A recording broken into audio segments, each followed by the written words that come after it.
Vous êtes bien sûr sur la télévision nationale. Bonjour à tous et à toutes et bienvenue dans cette édition du journal de 13 heures. Le président Patrice Talon était ce samedi au quartier Apapa à Cotonou. Le chef de l'État est allé constater les mesures prises pour le respect de ces consignes en ce qui concerne le stationnement anarchique des camions poids lourds. Plus de détails dans ce 13 heures. Électrification rurale des infrastructures énergétiques ont été mises en service dans le Koufo. 3 localités ont été électrifiées dans ce département. Et puis, les associations sportives communales ont effectivement démarré leur rentrée pour le compte de l'année 2019-2020. Le top a été lancé au CEJ de Ouida.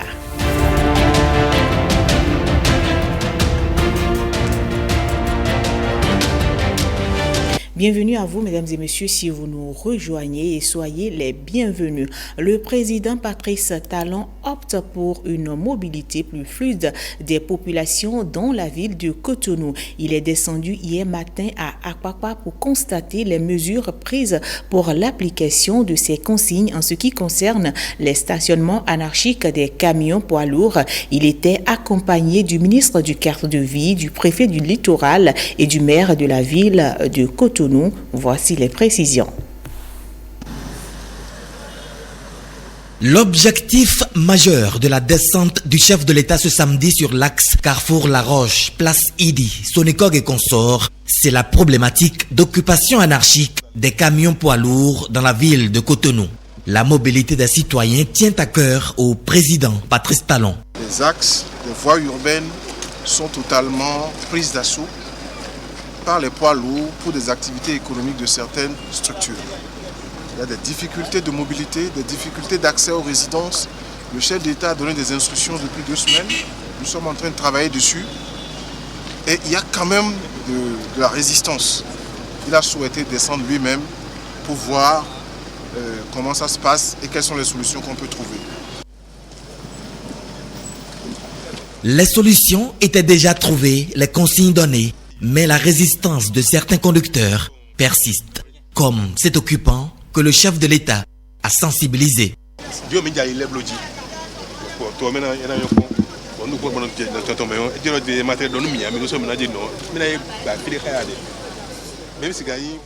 Il est de bon ton, les travaux de reconstruction du pays ayant démarré, que vous vous installiez ailleurs.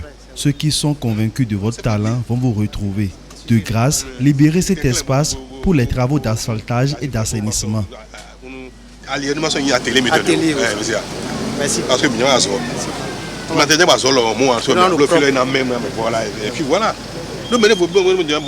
Limitons les dégâts. Pareil, et ainsi de suite. Nous vous promettons de ne plus être têtus. Nous allons quitter. Je compte sur vous comme un bon citoyen. Cette rue prise d'assaut par les camions poids lourds est aussi concernée par le projet asphaltage et les travaux ont déjà démarré. J'avais écrit aux structures pour dire qu'on démarrerait le 1er décembre. On a effectivement démarré, le chef d'État a eu la surprise de voir que nous avons effectivement démarré pour 7 mois de travaux.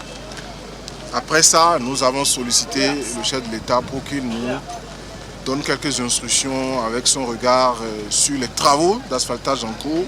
Et vous avez vu que sur les problématiques d'accès à d'autres voies ou de communication à d'autres voies, il y a des carrefours à réaménager comme ici, comme le carrefour Concorde, comme derrière le stade René Pleven qu'il faut intégrer dans les travaux d'urgence. Nous avons reçu plusieurs instructions du chef de l'État pour actualiser le projet asphaltage.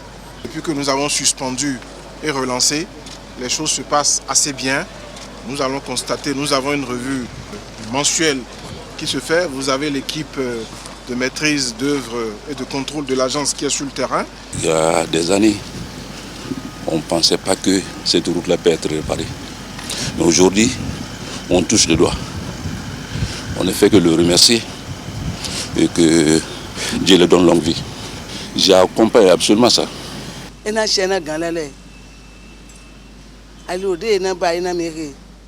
Nous remercions les autorités pour cette rue à construire. Elle était entièrement dégradée. L'odeur nauséabonde des produits transportés nous envahissait. Merci au chef de l'État. Toujours dans la même veine, le chef de l'État va toucher du doigt d'autres travaux d'asphaltage en cours. Nous sommes ici sur le tronçon Ciné Concorde à Blangandan, Sekandji. Patrice Talon se veut réaliste. Complètement la séparation et l'accès vers chez nous. Quand ça va avoir du volume ici, c'est pas trop neuf. Mais moi je pense qu'il faut un carrefour ici. Il faut étudier ce carrefour. Je ne suis pas du technicien, mais comme ceci est une voie 40, oui. Des carrefours à construire, des élargissements de voies à opérer pour une mobilité plus accrue des populations. Il fait beaucoup dans le pays. Personne ne s'y attendait et les critiques allaient bon train. Nous avons serré la ceinture pour la bonne cause. Chacun a son salaire. Le pays évolue bien. Nos frères font nous en a coup, on le soutient jusqu'à sa mort. Il va jamais mourir. Il est le président, il est le meilleur des présidents. Il restera toujours président.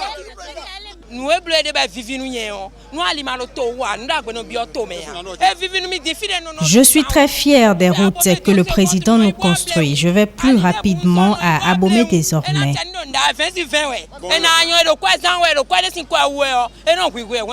Nous voyons bien ce à quoi servent nos taxes. C'est extraordinaire. Dans ce cadre, la police républicaine libère déjà Cotonou des panneaux fantaisistes. Ainsi, la volonté et la détermination du président Patrice Talon de garantir à ses populations un mieux accentué de jour en jour. Les résultats sont de plus en plus visibles et l'amour entre son peuple et lui s'affermit davantage. Autre descente sur le terrain dans ce journal, malgré quelques difficultés des travaux de construction des axes Porto Novo, Akpromistrete, Pobé, Obenlé avance à grands pas. Patrick Ayadji, directeur des infrastructures, a fait le constat en cette fin de semaine, suivant le compte-rendu de Brice Ngbo et de Guillaume Avieno dans ce reportage. Pour sa première descente dans le département de Lomé et du plateau de ce début d'année, le directeur général des infrastructures revisite les chantiers de construction des axes Porto Novo Akpromistrete, Pobé, Obelé à la frontière du Nigeria. Sur le premier axe Porto Novo Akpromistrete, Jacques Ayadji se dit satisfait de l'évolution des travaux confiés à l'entreprise Of Mass International, même si l'ouvrage nécessite encore quelques finitions par endroits. D'Akpromistrete à Pobé par contre, l'entreprise donne l'impression de traîner les pas, même si les travaux de terrassement sont achevés sur une grande partie de l'axe. La délégation de la mission de contrôle qui a accompagné le directeur général des infrastructures a eu des échanges au sujet de l'évolution des travaux ici à Ahoyeye, sur l'axe Pobé-Obelé à la frontière du Nigeria. Dans l'ensemble, le directeur général des infrastructures et sa suite pensent que les travaux de construction des routes Porto Novo Akpromistrete, Pobé, Obelé à Diawere-Wenchi avance et l'entreprise en charge de leur exécution va pouvoir tenir dans le délai contractuel. Déclaration d'adhésion de l'association des vendeurs d'essence de l'Atlantique et du littoral au bloc républicain. C'était hier à Cotonou. Plusieurs leaders du bloc républicain étaient à la cérémonie de lancement. Voici le point que nous fait Lénaïque Aguazao. Encore un galop majestueux pour le cheval gagnant du bloc républicain avec la montée en selle des vendeurs d'essence non formels de l'Atlantique et du littoral. Après des analyses, j'ai décidé que les transporteurs, les importateurs et revendeurs de l'essence non formelle du littoral, de l'Atlantique, etc. intègrent le bloc républicain. Plusieurs raisons sous-tendent cette adhésion. L'association soutient les actions du chef de l'État et applaudit les réalisations à l'actif du PAG. Depuis le renouveau démocratique jusqu'à ce jour, aucun président n'a souffert si tant. Ne le trahissez pas. Car c'est le seul président qui, à la fin de son mandat, peut totalement changer le visage de notre cher beau pays, le Bénin.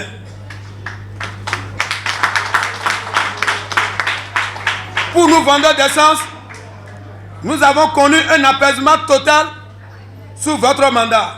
La grande famille républicaine s'agrandit. Une fierté pour les responsables de cette formation politique qui accueille à bras ouverts les nouveaux venus. Je voudrais d'abord féliciter et remercier les nouveaux adhérents que nous avons, qui sont des citoyens béninois, qui ont pris le temps d'observer la scène politique nationale et qui ont compris l'intérêt d'adhérer à un parti tel que le nôtre, le Bloc républicain, qui est un parti ouvert, qui est un parti d'avenir, qui est un parti de jeunes, un parti de femmes et surtout un parti de développement.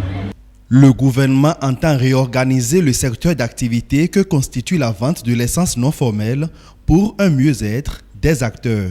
Votre secteur d'activité emploie un nombre important de Béninois et ne saurait demeurer éternellement dans l'informel. Le gouvernement du président Patrice Talon a entrepris d'organiser votre secteur d'activité pour une véritable amélioration de vos conditions de travail, et ceci passera par le recensement des acteurs et l'utilisation des équipements modernes adaptés de distribution de produits pétroliers à l'instar des mini-stations mobiles. Avec cette adhésion, c'est un soutien de taille que reçoit le Bloc républicain qui se trouve encore plus consolidé. Les nouveaux adhérents entendent faire affoler les compteurs en faveur du Bloc républicain à l'occasion des prochaines joutes électorales. Autre volet de l'actualité dans ce journal, des infrastructures ont été mises en service dans le département du Koufo. Au total, 3 localités ont été électrifiées dans ce département au cours d'une tournée conduite par le directeur du cabinet du ministre de l'Énergie. On fait le point avec Ariane Da Silva et Wenceslas Arouaimon.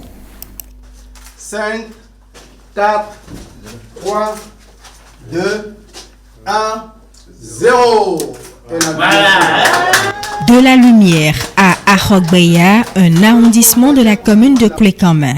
Le mini-réseau solaire de la localité a été mis en service pour le bonheur des populations qui n'ont pas voulu se faire compter l'événement. L'événement qui nous rassemble ce jour est pour toute la population d'Ahogbeya une immense joie et en même temps le plus beau cadeau de début d'année que nous pouvons espérer de la part du gouvernement du président Patrice Talon. Dans les prévisions de l'ABERM, l'Agence béninoise d'électrification rurale et de maîtrise d'énergie, 150 personnes seront impactées de façon directe et 750 de façon indirecte par ces installations d'Ahogbeya, dont le coût s'élève à plus de 160 millions de francs CFA. Les installations mises en service sont composées de 120 modules solaires d'une capacité unitaire de 250 watts crête, dont soit un total de 30 kW crête. Également, nous avons 10 lampadaires et il y a un réseau basse tension de 3600 mètres qui a été tiré, donc pour permettre de desservir tous les quartiers, toutes les rues de l'arrondissement d'Ahogbeya. Le soleil est utilisé ici comme source de production de l'énergie qui alimente désormais Ahogbeya. C'est aussi le cas de Ahomandegbe et Ahodienako dans la commune de Lalo. Près de 400 millions de francs CFA ont été investis dans ces deux localités. Et ça a permis donc d'impacter un ensemble de 1500 habitants dans les deux localités. Et par la même occasion, pour faciliter votre raccordement au réseau, il a été, disons, décidé de ramener le coût de raccordement à 50 000 francs CFA. Dans ces conditions, que faut-il faire? Nous vous exhortons à aller vous abonner massivement au réseau et à prendre soin également des installations pour leur pérennisation.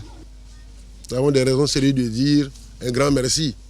Vous savez très bien que l'énergie dans un village, dans un arrondissement, c'est pour l'essor de l'économie locale. Les artisans vont se mettre au travail. Comme je viens de le dire, les soudeurs, les scieurs, c'est-à-dire les menuisiers, et même nos centres de santé vont mieux fonctionner, puisque nous pourrons conserver correctement nos vaccins. C'est une bonne chose. La joie des habitants de ces deux localités ne se cache pas.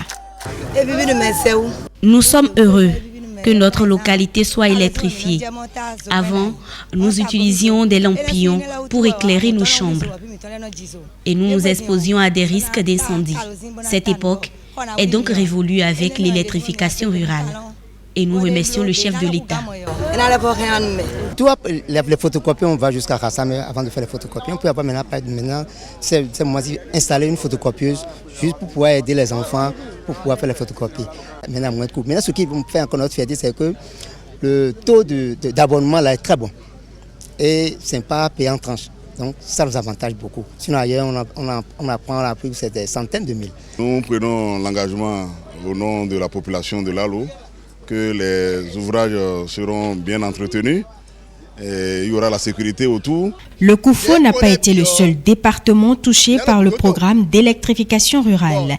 Dans le Mono, des localités ont elles aussi bénéficié de la mise en service des infrastructures d'électrification rurale réalisées par l'ABERM.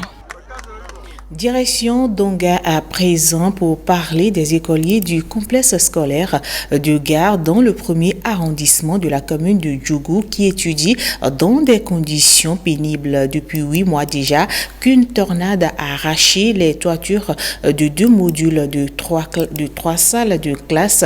Depuis lors, c'est le statu quo. Les appels à l'aide n'ont pas encore d'écho favorable selon les autorités de l'école. Et par cette période d'armaton, notre équipe sur place à Djougou, Simon Vignon et Pierrette Harley sont allés voir les conditions de travail des apprenants. Voici le compte rendu.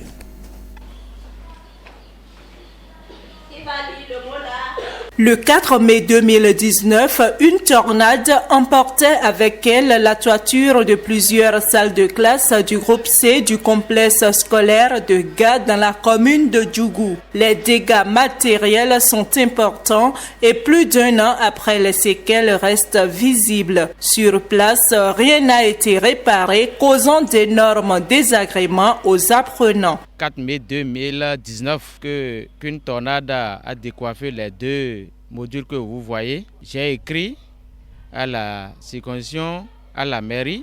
Le maire même s'est déplacé avec son équipe. Jusqu'à présent, aucune réponse. Quand il pleut, les enfants sont sous l'eau là. Ils mettent les pieds dans l'eau. Là, matin arrivé encore, c'est la même chose. On attend toujours. Les enfants, d'abord, ils n'ont pas la joie, de même que les enseignants. Avec cet état de classe-là, l'enseignant ne peut pas être à l'aise. Si vous venez maintenant à midi, on déplace les enfants. Le soir, on les déplace à cause du soleil. On suit toujours la position du soleil. Quand un vent souffle un peu, les enfants ne peuvent pas courir. Vous voyez, ça veut dire qu'il y a la peur. Avec ça, on ne peut pas bien travailler. Informés, les autorités de la localité n'ont toujours pas réagi. Pourquoi? Les explications du maire de la commune de Djougou. C'est vrai que 2 modules de classe ont été décoiffés en partie par une tornade qui est survenue en mai dernier. Nous nous sommes déplacés en son temps pour aller voir et pour prendre les mesures les plus urgentes afin de réfectionner ces bâtiments. Évidemment, tel que nous avons vu l'ampleur des dégâts, c'était utile d'envoyer les techniciens pour faire le travail, pour apprécier le coût. Mais aussi, il faut voir aussi au niveau d'autres écoles, parce que ce n'était pas la seule école qui a été frappée par la tornade. Nous avons recensé un certain nombre d'écoles et nous avons préparé un dossier qui est instruit. Le DAO a été fait, le marché a été lancé. Actuellement, le dossier est à la préfecture depuis début décembre 2019 pour approbation. Pour l'heure, les apprenants continuent de suivre les cours dans ces bâtiments à ciel ouvert. Ils espèrent une réparation imminente des toitures, surtout en cette période d'harmattan. Parlons à présent de la célébration de la fête des religions endogènes dans le Mono. C'est la place du 10 janvier à Grand Popo qui a accueilli les milliers de participants nationaux et internationaux. L'événement a également enregistré une forte représentation gouvernementale et de hauts dignitaires des cultes endogènes. Michael Nouati, Aziz Alagwe pour d'autres détails.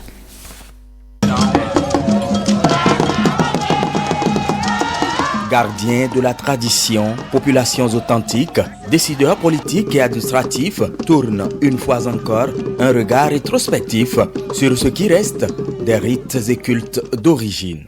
Un retour aux sources qui se veut être développeur d'un peuple et d'une nation. Il n'est un secret pour personne que le peuple béninois a une histoire qui le caractérise. Nous avons des valeurs dans nos cultures auxquelles nous devons nous identifier. Que ces prières protègent et éloignent le peuple béninois du spectre, de la division et créent des conditions favorables et de réconciliation du peuple avec lui-même.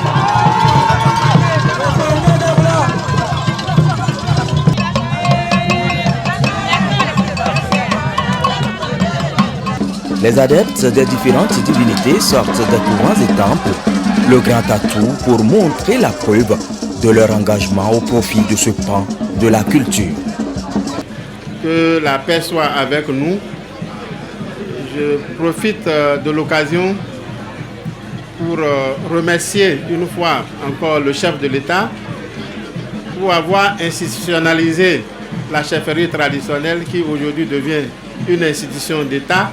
Et je souhaite à tout un chacun de vous la paix, la compréhension, l'union de prière dans nos différents couvents pour que le chef de l'État puisse atteindre ses objectifs. Ce monsieur, c'est Dieu donné qu'on devrait l'appeler désormais. C'est Dieu qui nous l'a donné parce qu'il est courageux, il est audacieux. C'est un homme qui avance.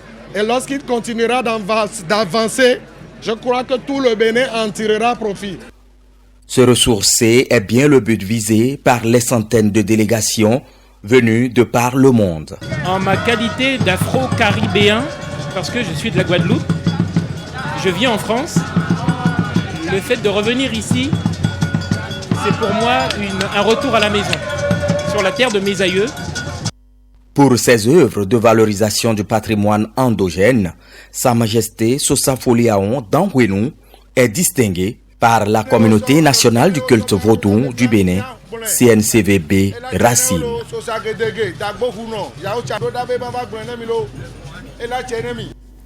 Les adeptes du vaudou dans la commune de Dassazoumé ont également célébré hier les religions endogènes. Les festivités ont été parrainées par le député Jean-Eudes Okoundé. Voici le reportage signé Bernol Djobé et Viti Saourouhé.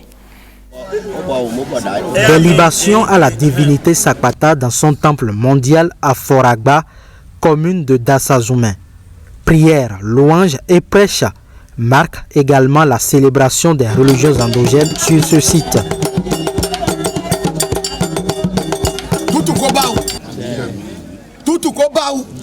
Ici, on a parlé du comportement que devrait avoir un adepte du culte vaudou. Parce que au couvent, les adeptes du culte vaudou reçoivent des éducations. Alors qu'à la sortie, en dehors du couvent, on les traite autrement. On les traite de Satan, on les traite de malfaiteurs, de tout. Alors que rien n'en est. Cette fête qui est une fête en fait des religions endogènes, mais qui est de façon générale une fête de toutes les confessions religieuses.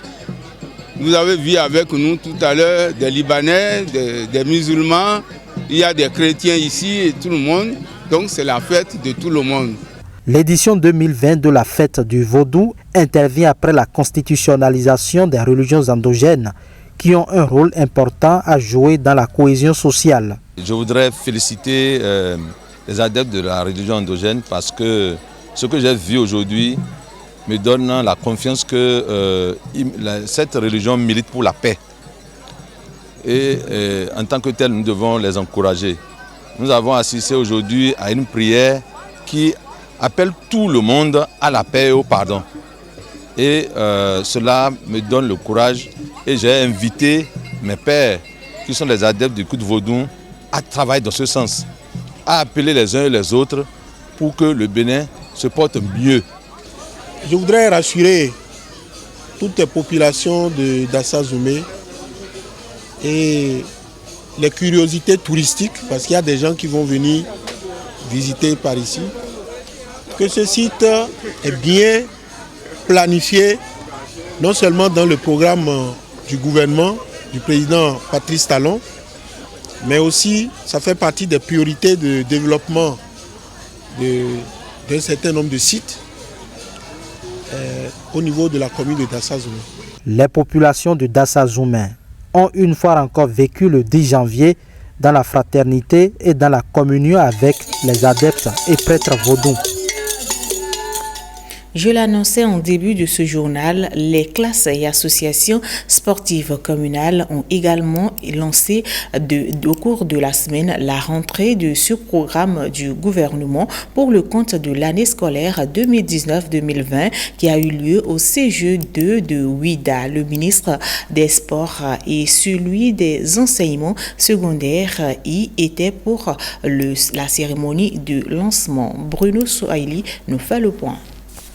C'est un ministre des Sports, Oswald Omeki, très détendu aussi bien sur le terrain de foot que sur l'aire de jeu de basket qui se présente au CG2 de Ouida. À ses côtés, son collègue de l'enseignement secondaire, Maoyon Kako, tous deux unis pour donner un nouvel élan aux classes sportives pour le compte de l'année scolaire 2019-2020. Le programme des classes et associations sportives communales est une innovation du gouvernement du président Patrice Talon avec des objectifs bien clairs. L'objectif principal à ce niveau, c'est de mettre à disposition tout le nécessaire pour qu'à terme, nous puissions avoir un vivier ou une base de données, de talents dans le domaine sportif pour que nos talents puissent se développer davantage et pour que nous puissions avoir des prestations sur le plan international, des prestations qui nous galvanisent pour que nous soyons davantage fiers d'être des citoyens béninois. Le tandem Omeki-Kako a mûri et boosté les classes sportives au point d'en faire une activité de choix pour les élèves inscrits à ce programme. À partir de l'année scolaire en cours, après que lui et moi, nous aurons lancé la rentrée des classes sportives, tous les enfants qui se sont librement inscrits dans les différentes disciplines recevront désormais une note de la part des encadreurs des classes sportives. Le décollage du programme des classes sportives rime pour cette année scolaire avec l'éclosion des associations sportives communales. La réforme est saluée même par les élus du peuple. Je voudrais pour cela remercier le gouvernement et en sa tête le chef de l'État pour avoir pris l'initiative de créer cet environnement. Désormais, nous pourrons recruter les champions dans nos écoles, nous pourrons les identifier.